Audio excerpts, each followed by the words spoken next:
Huh? So that's what makes it for, because I do too. Yeah. Back in it. It's like I was slouching. Good? Okay. You know what time it is? It's time to get in the game with your host, Cynthia J. Good evening, sports fans. It is time for your favorite sports show. I am your host, Tara J, and we are here live from the 904 Live Studios here in Jacksonville, Florida, for Get in the Game. Now, as you know, last Tuesday we started our new series, Life After Football, and we're taking a break from that now because one of our guests couldn't join us. But to my right, you've seen him before. If you remember, he was with me at the beginning of the year when we launched Get in the Game here on 904 Live, and we brought in the new year discussing the top sports moments in the last decade, in my opinion. So welcome back, Coach Chris Corprew. You have been super busy on the road. Just kind of explain to our Get in the Game fans what this season looks like for you, because before when you came on, we talked about all of the coaching and recruiting that you're involved with. So this is a very busy season for you right now. Absolutely. Right now we have players transitioning from high school to being collegiate prospects. So you have your training taking place, you have players being recruited, you just had your scholarship signing period take place. Now you have your underclassmen preparing to be the next top of collegiate candidates for scholarship offers. So just on the road, traveling, getting to know players, train players. You got your NFL guys coming to get some workouts before their OTAs begin. So very, very busy road right now. Awesome. It sounds exciting. So give us a glimpse, because most people, as a sports fan, they hear about that kind of stuff behind the scenes all the time. And I think what we're going to have to do here at Get in the Game is come out and catch you guys live in action. Absolutely. To give them that glimpse. But tell us right now, what's a day in the life like for some of these athletes, especially those going from college to the pros, because it's crunch time right now. Absolutely. So the first thing a kid wants to know is that his commitment is secure. So once his commitment is secure, that's his athletic scholarship. Once he does that, now it's preparing himself, finishing up his school, finishing up his accolades, making sure his academics are on point, but keeping that communication with the collegiate coaches that recruited him. Because now he doesn't want to come there his first year and sit. Most of these kids is true freshmen. Part of that package is, Coach, can I come and play as a true freshman? Right. So it's not just something that's going to be words. This kid has to perform.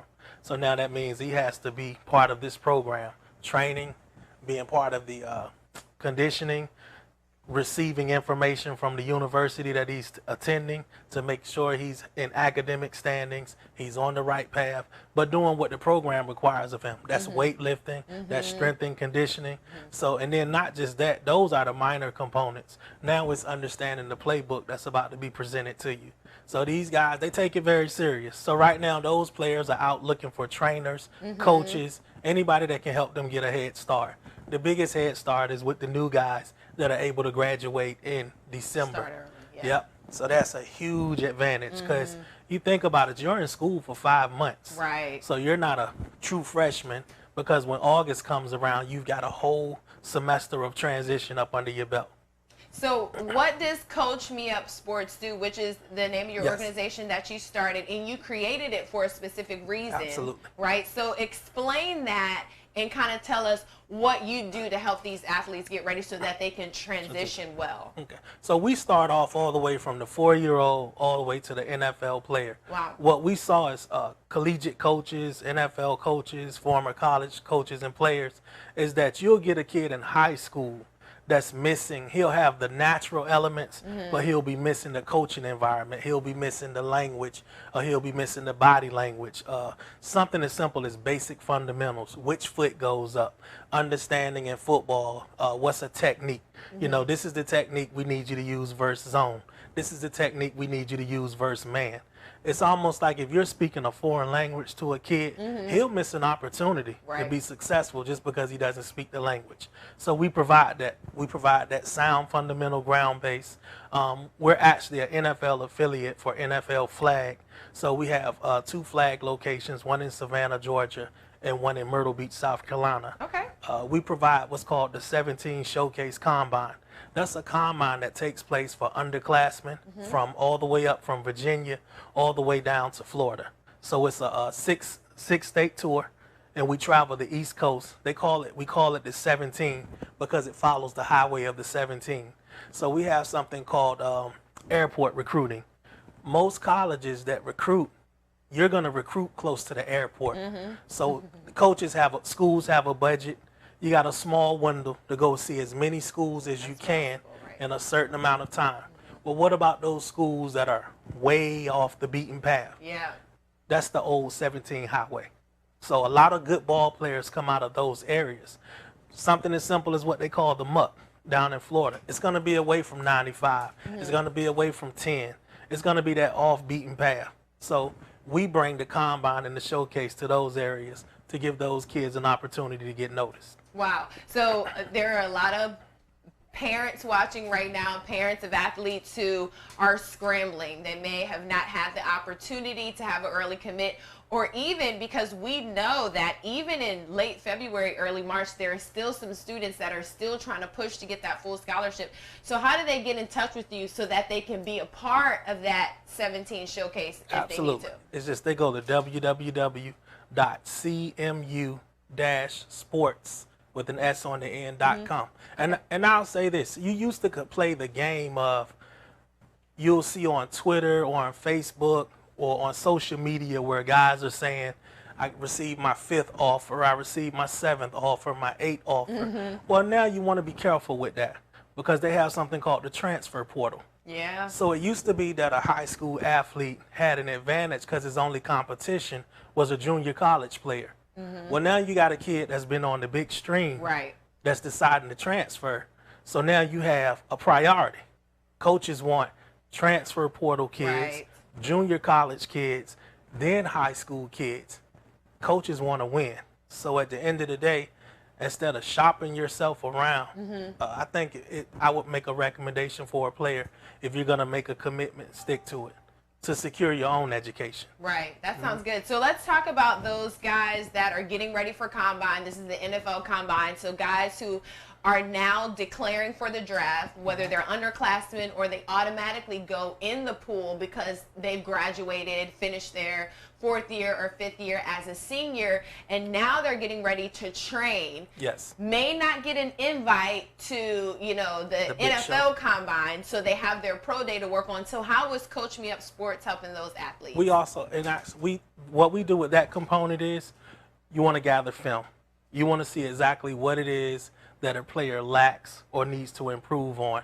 It could be something as simple as short bursts, quickness, strength. It could be hips. So we try to specialize in each individual athlete and what component that, if it's its strength, we improve that.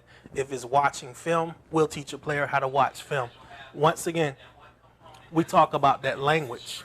Does he know the language? Does he understand backpedaling? Does he understand cover 3, cover 1? Maybe he came out of a system where the NFL or the program that wants him sees something in him, and we know that, so we need to make him acclimated to to that particular program. So we provide the strength and conditioning. We provide, if it's nutrition, we talk to him. We put you, what we do is we're a smorgasbord. We're not the professionals. We present you to the professionals that can get you. If it's meals, we'll put you to the person that gets you meals. If it's strength and conditioning, we put you to that. We have coaches that are position specific. If you're a running back, if you're a linebacker, if you're a wide receiver, we want to make you a student of the game. And that's what we do. We prepare you for the combine. The combine is just the physical component. Yeah. You have to be able to transfer that practice field to the game field. And we're able to do that for you. That's awesome. Well, now that we got that out of the way, because that's some great information for our viewing audience, let's kind of talk about what's coming up, because March 18th Free agent frenzy is going to go crazy. And I think, Coach, correct me if I'm wrong, this is probably one of the biggest free agency pools we've seen in a long time, especially concerning quarterbacks. So right now you have Dak Prescott's a free agent. You have Ryan Tannehill. You have Tom Brady. Everybody's talking about Tom Brady. No longer do you have Drew Brees because, as you know, former Saints, you were there with them. He just re-signed, said he's coming back. So now that kind of affects your Teddy Bridgewater, your Taysom Hill. When you look at the quarterbacks that are out there on the free agent market, who do you think we're going to see in a new uniform? A lot of people are saying maybe Tom Brady. They're talking about teams are going to fly in and kind of present him with numbers, and it's going to get crazy pretty soon. I think you'd be crazy not to take a veteran quarterback. That leadership is so important in the locker room and on the field, and it's the key to turning the engine on. So to know that those guys are out there and available and not take a shot, at least take a shot, because you at least want to say we tried and we gave it 110%. And like you said, at the end of the day, it's going to start with your ability to move the ball.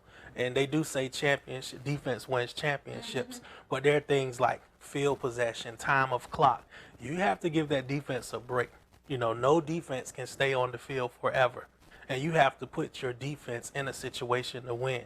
And what can do that? A quarterback, a leader. He doesn't have to win the game for us, just don't lose it. So a lot of quarterbacks are out there can control the game, and that's what a lot of coaches are looking for. Control the game for me, control field of possession, control the clock. If you can help us with one or two or three of those factors, we're going to be better. We're going to have a higher success rate of winning. Now let's talk about one guy in particular, because I know you watched him in college there at FSU, Jameis Winston. So didn't have the best season. I mean, he set an NFL record for most touchdowns and interceptions in one season, but he also led the league in passing yards with over 5,000. He's a free agent. A hard-nosed coach like Bruce Arians with Byron Leftwich on the staff, do they keep someone like Jameis, or is it time for the Bucs to move on and find their true quarterback of the future? I think that is it's two different types of question. It's a front office question, money-wise, and then it's a productivity question behind a coach's closed doors conference room. Like you say, it's almost like a double-edged sword. He helped us as much as he hurt us. So can that be corrected? I think with the proper training, I think making sure if he's able to see, when you can see your mistakes and you can acknowledge them, and we're not making the same mistakes over, that tells me that me and my player are on the same page. But if we're watching film and it's, wow, man, you know, we threw this same interception last week, or this same concept, we had this same mistake last, then that tells me somebody's not on the same page. So if we can sit down and have that conversation and those numbers are different, well, you know, this particular concept, he threw the interception because he didn't see this. The next week it was a different concept. But if we're repeating a cycle, then there between the coach and then the player, some communication needs to take place. Right. And so how much does the incoming quarterback class play a role in teams who are needing to make a decision at quarterback? Because you also have, you know, someone like Phillip Rivers, who, you know, him and the Chargers agreed to kind of part ways. He's 38. Right. Now, Tom Brady has showed us that age can be on your side, but we know everybody's not Tom Brady. Right. So, again, you said some teams will go for a veteran, but with a quarterback class that has Tua and Joe Burrow and all of these kids that have proven they can sling this ball. Absolutely. Not only sling the ball, they change the launch points of the quarterback, meaning you have quarterbacks that are more mobile, that have the ability to be a threat. I would call it a 12th man on the field. Is one point that you got to worry about a kid being a thrower or a passer. And that's a huge difference between those two types of quarterbacks. Now you're getting what they used to call athletes, dual threat. You're getting a dual threat quarterback.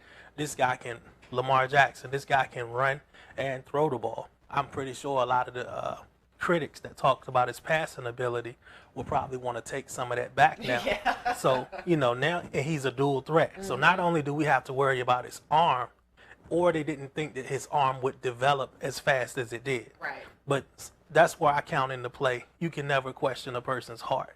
He had the determination to get better. It wasn't just I've made it to the NFL and that's it. There was something in that guy's heart where he just wanted to be a winner. So he went out and found a way to make his team better by making himself better. And that's something you can't coach. Either a player, an athlete has it or they don't. So that's a good point that you made. When you look here at Jacksonville, our hometown Jaguars, I mean, we probably had a quarterback situation that was just as crazy as anybody else this year. But you bring in Nick Foles, you pay him all this money, he's paid. Now, to his defense, I will say, and agree or disagree, he wasn't playing behind the stoutiest, most mobile offensive line in the league, and so he got hurt. That's not something you can predict when you give someone that kind of money. So then you have your backup come in, Gardner Minshew, whom this city loves and basically adopts as their little brother. What do the Jaguars do moving forward in a situation like this? Well, you're going to play the guy that can win you games. Not Unfortunately, the guy you paid necessarily. Right. And unfortunately, like I said, it becomes that front office decision or that closed coaching doors decision. But at the end of the day, I think the fans, they want to win. Yeah. And they want to put the guy on the field that's going to win. Unfortunately, like you say, sometimes contracts can play a part of that because you have spent a lot of money. And if I'm not playing or showing productivity from this product that I invested and put money into, who made the bad decision? So that's a question that nobody wants to be responsible for. Absolutely. So before we have a knee-jerk reaction, let's make sure we've exhausted all avenues. So maybe you get another chance. Maybe they'll have reps up, but they have to name a starting quarterback. Yep. And soon. And I think what we saw the owner Shad Khan do was kind of take the blame off of the table of a former VP removing Tom Coughlin. So now it's kind of totally on the coaching staff. And so in your opinion, because you've been behind the scenes in some organizations, what is the Jacksonville Jaguars' ultimate issue? Because it's like every year we get great players, but then it doesn't produce on the field. And now you're having fans take 6 home games, 2 are going to be in London. So now it's like you have to win, and you have to win soon, and you got to be consistent doing it. I think your key word is what you just said, consistency. Somewhere there has to be a gelling to take place, and with a quarterback controversy, it makes it harder, but it doesn't make it impossible. You can look at the Saints. They found a way. They have 3 great quarterbacks, and they found a way to make sure all of those guys are productive. So I just think the coaching staff, you need to block everything else out and find out what's best for those guys that put those uniforms on, and you make it work for them or something that they're comfortable with. But you got to find that piece of the puzzle that fits and stop forcing it or trying to make it fit or makeshift. But just, you make it work. It's supposed to be there. This is what you trust and believe in. So trust your product. Awesome. Now, you work with a lot of athletes and running backs. I think we've entered into a decade where running backs are, we had that kind of drought where it was hard to find really good running backs. We're not in the era anymore where we have a Chris Johnson, where we have a Maurice Jones-Drew, so when you look at running backs like Derrick Henry and Melvin Gordon, who were both on the block for free agency, arguably, Derrick Henry, he led the league in rushing with over 1,500 yards this past year. If you're a team, do you take a chance and let them go and see if you can find some new, fresh legs? Not a Derrick Henry. No. not a Derrick Henry. The same way they say defense wins championships, being able to run the football in the NFL is huge. Even though people are saying, because there's that argument we hear every year that it's becoming a passing league. And so that's kind of why we saw running backs going late in the draft, Right. third quarter, fourth quarter, fifth quarter. You disagree a little bit. Yeah, absolutely. Because if you look at any team that has success, even your championship team, they have what? They have a stable of running backs. So that's something, when you talk about the running backs being a later thought, actually they're not. They're actually that extra wide receiver. Because what you're seeing now is you're seeing running backs that have better hands. Yeah. Yep. So now they can play. You have the dual threat quarterback. You have a dual threat running back. He can line up in the slot. Kamara, he can line up in the slot. He can play in the backfield. Those guys present a mismatch to a coverage. So you might say it's a passing game, but that running back complements the passing game. Absolutely. So if you're the Titans, you pay Derrick Henry. Absolutely. If you're the Chargers, do you keep Melvin Gordon? Absolutely. Okay, sounds good. So one thing you point out, championship teams. So you weren't here with us a couple weeks ago. The Chiefs won the Super Bowl. Yes. Now, I will admit, going into that game, I absolutely wanted the Chiefs to win. Andy Reid is like one of my favorite coaches. Okay. But there's no way anyone could have told me that Travis Kelce, Tyreek Hill, Sammy Watkins, that they were not going to be having over 100 yards for the game. But they did it. Yes. And so it was, what did the Chiefs, what were they able to do to kind of shock the 49ers in that game? I think it's the biggest part. Had a coach a long time ago say, everybody makes adjustments at halftime. Great coaches make adjustments right now. So, oh, wow. And I think that's a huge difference. You know, Andy Reid's been around a long time. Phenomenal coach, right. Yeah. And they say, I can get stuff wrong all my life. I just need to get it right that one time to make it count. And he did. Yeah. And he did. Spreading the ball around. I mean, you can't just focus or hone in on one person. And those are weapons. And that goes back to, like I say, if we're looking at, Mahomes going to want to throw the ball downfield or dink and dunk. Well, now you got the running backs. Well, now they're running the ball. Now they go from running the ball. Now they're throwing the ball to the running backs. Now they're back to the passing game. So it's like trying to do a dance or keep a beat to a record that keeps changing the RPMs. So that's what I think they did to help them win that ball game.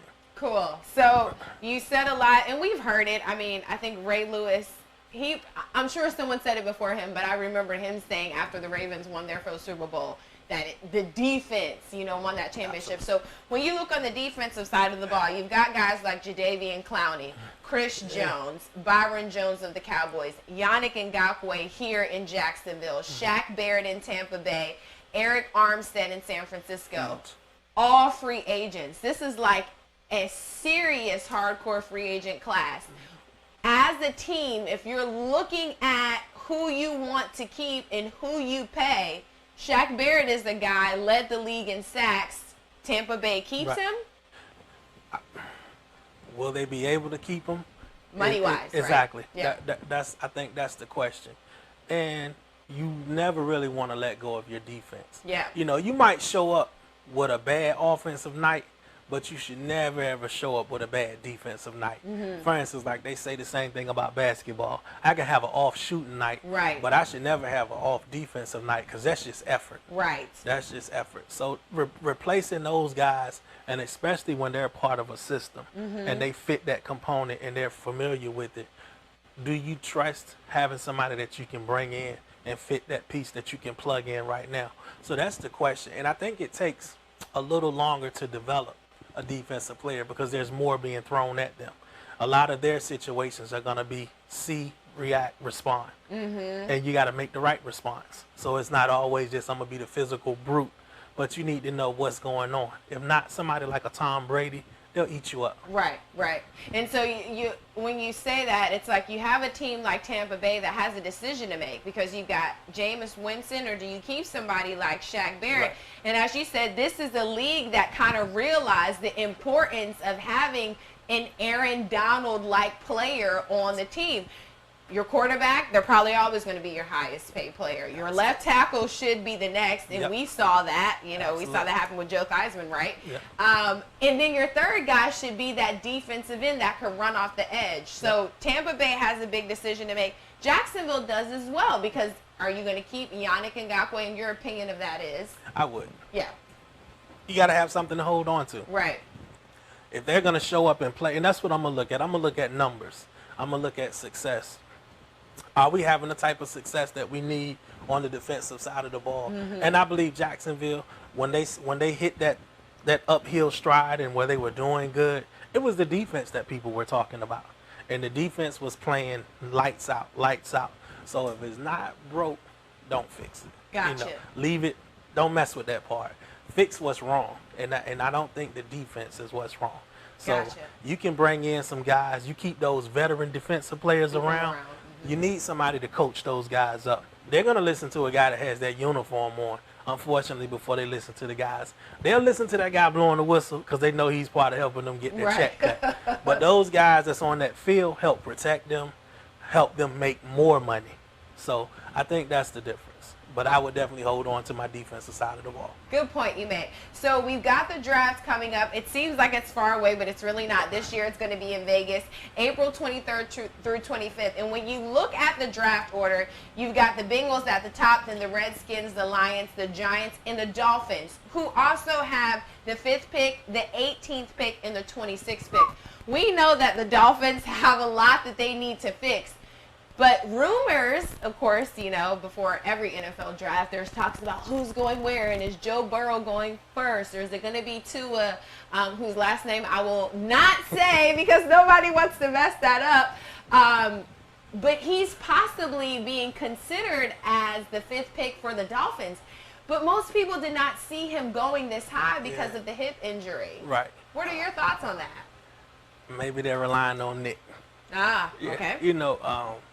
At the end of the day, Alabama produces ball players. They do. On both levels. Mm-hmm. So I think they're looking at that, and he's probably, what we talked about, he's probably speaking the language. Mm-hmm. He's getting some interviews, and, some people are visiting and talking with him, and they just loving the conversation. And if he can translate that from where he's at now to the big show, then they're going to be satisfied with it. But like you, I have the same question, too, about the hip. Is it going to be, how effective is he going to be? Is he going to be the Tua that won the national championship, or will he just be an average guy? So that's what's going to be determined.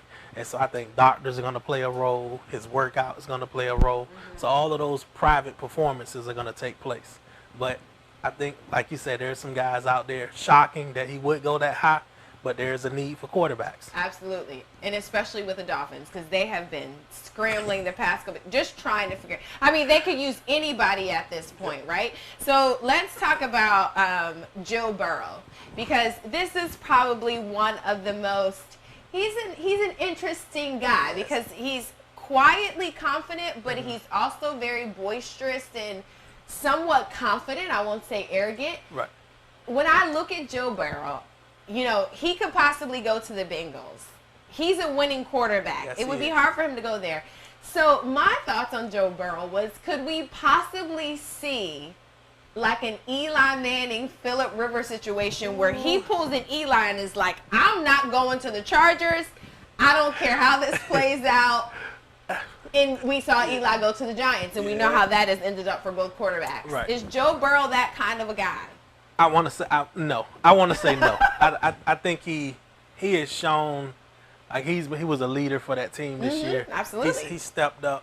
Even some of the interviews that he had, the questions, his responses shocked me. So it seemed like he prepared himself for any situation. He doesn't seem to be a selfish guy. I think he loves football. And it looks like this year he was out there having fun. So I think if we put him around the right staff, the right people, I think if he feels comfortable, he'll be okay.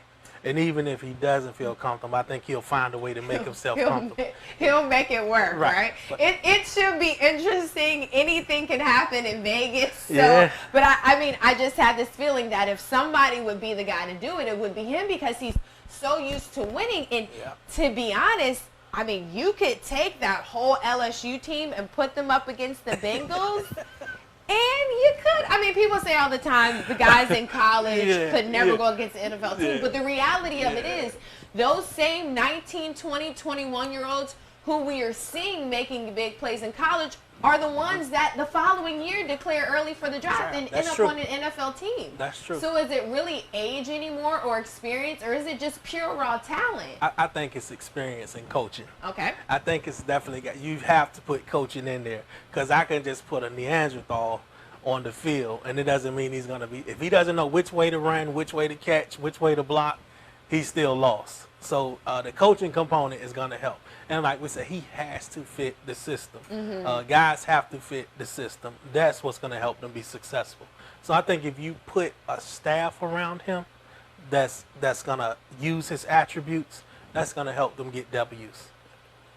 Speaking of coaching, I just want to get your opinion really quickly on this, because it was a phenomenal move, and I felt as though if anybody would do it, it would be Ron Rivera. So we see him go from the Panthers to becoming the Washington Redskins head coach, and I love him, but we all know I'm an Eagles fan, so they're still going to lose to us in the division, right? The Cowboys and Redskins and Giants can fight to whoever's going to be second. As my producer sucks his teeth at me behind the camera because we know he's a Redskins fan. But listen, so we saw him make a move in hiring Jennifer King. Yes. Full-time, first African-American to be named full-time staff.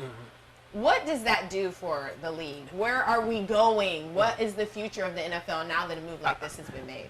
I'm glad, huge. I've always been a supporter of just the equal opportunity, especially for females. I mean, because you're talking about coaching. You're not talking about playing. Right. So to undermine them and say, well, they never played. But it's the mindset. And if you look, if you went through those closed rooms, there's a lot of coaches who've never played before. Very true. So we definitely can't base it off of that. I think it's an awesome opportunity. Just coming from a NFL flag, a national tournament, and my shock and awe, I was telling my staff, the female athletes were amazing. like there used to be a distinct difference between, you could walk up on a female athlete or a male athlete and be like, wow, huge difference. And I had to say, the development of the female athlete was shocking to me, and the talent level that I saw. Like, these girls were spinning that football like no end. And I actually found myself watching more of their games than the other games. And I just commended them. They had teams come all the way from Mexico. I mean, just amazing talent. So I think this is opening up a lot of doors. And it's letting people know, don't let anything stop you. If you believe you can do it, try. And that's the biggest part. And these women are showing out. And I love it. Coaching, football, playing. Keep going. I'm curious to see where, who knows, you might end up having a head coach. Well, and hopefully that's where we're going. But I think before the NFL gets to a point where they can have a female head coach, we've got to fix the Rooney Rule first, and maybe incorporate a portion in there where we allow a female to be interviewed for maybe a more serious, and when I say serious role, I mean like a coordinator position, because you've got to kind of build your way up the ladder. But we've got to fix the Rooney Rule first, correct? Correct. I think, so wow. Curious to see how this is going to go. So the NCAA has a program called the NCAA Minority Heads Coaching Academy, and they select about 26 minority coaches from across the country, and they groom you to become a head coach of a major FBS or FCS. Or I was in the 2007 class, and in my class was Willie Taggart. Now these are all minority coaches. It was only 2 of us from an HBCU. The other coaches were actually from FCS or FBS schools. Even though you say you wanted to start with the organization, you have to get that respect from your own comrades and colleagues first. That was a minority, NCAA held it. That was a minority academy. But I can say me and my other HBCU compadre, we didn't feel, it's still in that room, you wouldn't have been able to tell that everybody was on the same page. And so I think it has to start with it not being a show, but it has to be a genuine effort. You know, it's not something to pacify what's on the outside, but hey guys, is this something that we really want to fix? If you go down NFL coaching rosters, there are some amazing assistants that deserve an opportunity. And I'm not saying that he's my frat. I'm not saying it because he's my frat. He's an awesome coach.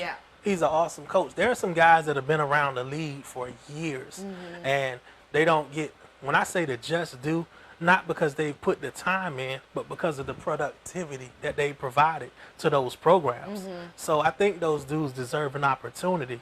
And when you look at the inside, and you'll see guys come in where it's a dad, it's an uncle, and this person has no coaching experience.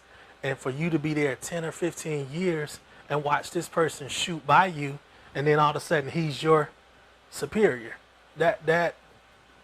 How does that, tell me, how does that play out? Yeah. It's either saying that I don't know my job, or am I missing something? And if I am I valuable enough for you to provide me what I'm missing to help me move forward? Gotcha.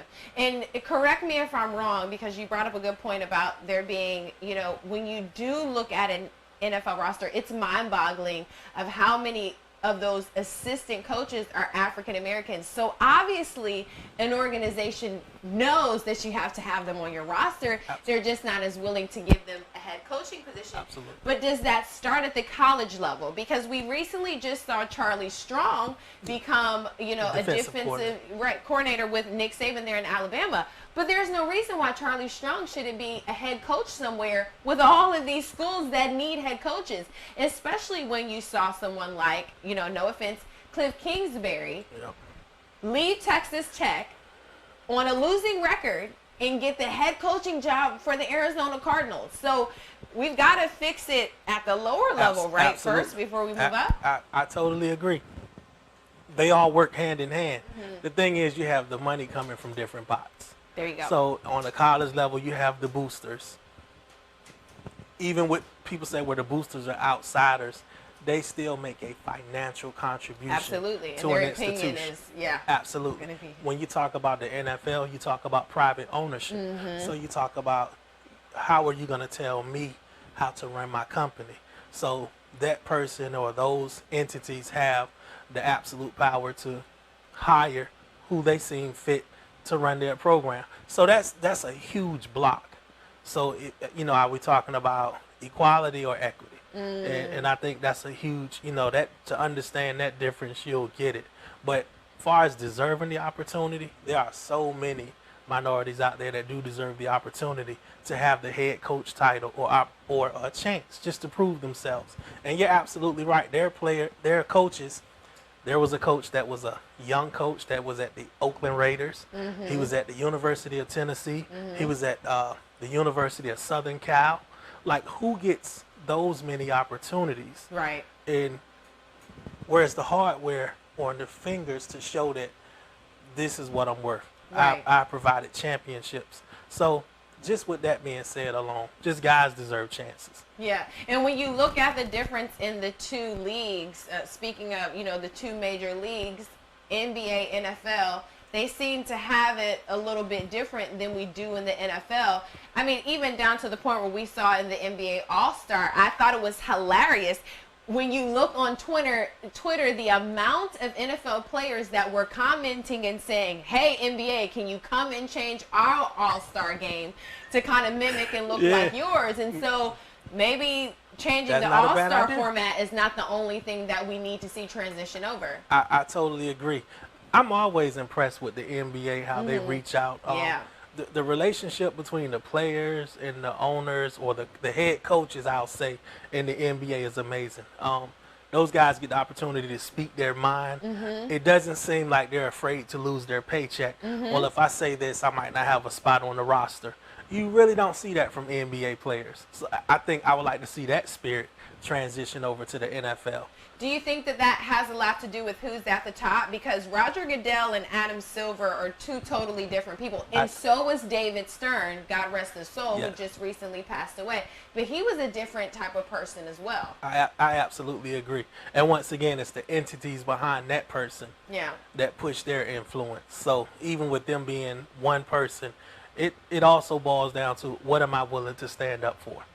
And some of us are willing to stand up for more than others. Gotcha. So when you look at, I mean, I know this is a big pizza to kind of devour at one time, but, you know, it's got me thinking, when you look at sports as a whole, so when you look in Major League Baseball, when you look at hockey, when you look at golf, when you look at tennis, African Americans, we have much room to grow and a long way to come. Even when you look at broadcast journalism and the media circuit, you don't have a lot of African American faces that are being put out in the forefront, especially when you look at females not getting much of an opportunity. Absolutely. Are we going to grow, and how soon do you see that happening? I think a lot of change is happening, and I think it's happening fast because I think people are becoming more outspoken. People are becoming more action. So I think the key is, like I said, those small entities that are able to control larger groups. So we probably need to create a lot of smaller entities with larger groups to combat what you see taking place. But I've seen tremendous leaps, and I'm proud of it, and it gives you hope. So you, Bress, you might be a competitor of ESPN. It might not be only ESPN one day, who knows? But somebody has to start somewhere. Right. So, and I think we're on the right path. We just gotta, it can't be a fad. It has to be something that's consistent. We're working at it, we're pushing at it, and we're seeing the productivity. This is amazing productivity. Yeah.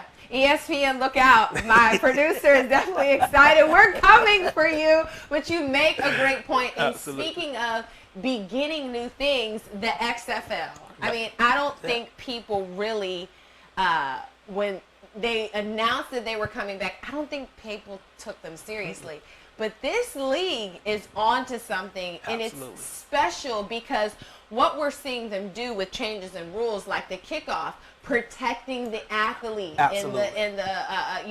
in trying to reduce injuries, but still making it efficient football. Exciting. Are you impressed with what you've been seeing these past 2 weeks? I'm impressed. Not only am I impressed, I'm curious to see if some of those rules going to transfer over.